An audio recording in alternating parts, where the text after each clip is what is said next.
hanging out with Joe Montana, Joe Burrow on behalf of Guinness. They're hanging out with us. We'll get into Guinness in a second. So I got a 49ers legend, and I got somebody that has recently started in the Super Bowl.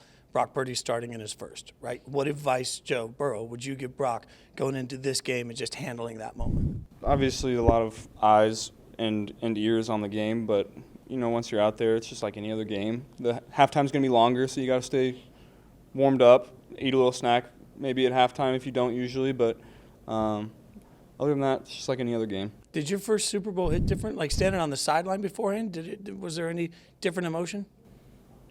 You try your best to not have that feeling. You know, you definitely crosses your mind at certain times, but you know, I think if you want to have success, you got to try to treat it like any other game and go about your business.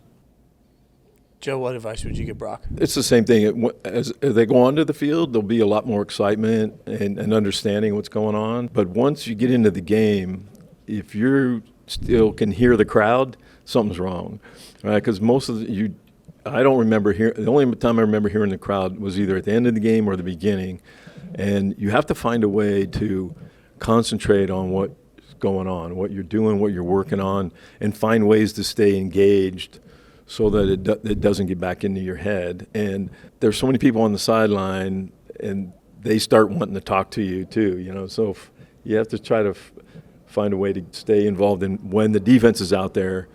He needs to be either engaged in what they're trying to do in the next series or engaged in watching and supporting those defensive guys that are on the field. Tell us what you guys are doing at Guinness. I know we're coming up to St. Patrick's Day. It's a time when everybody's thinking about Guinness. What are you guys up to? One of the big reasons I wanted to partner with Guinness and with Joe as well is because of their Guinness Gives Back program. You know, that means a lot to me. Food insecurity is big from where I'm from, and you know, we're doing things with my foundation in March to help combat that. So that means a lot to me. I'm glad that it means a lot to them, and I think it's a great partnership for that reason. Here we are, we're at the big game, and obviously Guinness's big game's coming up here in March. In St. Patrick's Day, this will be my fourth one.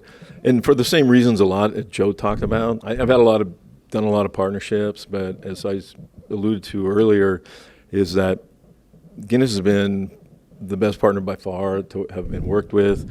Their give back program, what they do, the communities they're in. We had a great experience on the last year where I actually got to take my whole family over to Ireland to watch the Notre Dame Navy game. Went over there to the Guinness Storehouse, and if you haven't been there, you got to check it out. It's insane. They not only are giving to the community, but they are a fun group to be with at the same time. And you can't usually find those two things together very often. One of the coolest experiences of my life was learning the perfect pour at the Guinness factory. Like, it's an art. I'm just saying, it is an art. Yeah, it is crazy. All right, boys, thanks for hanging out with me. I appreciate it.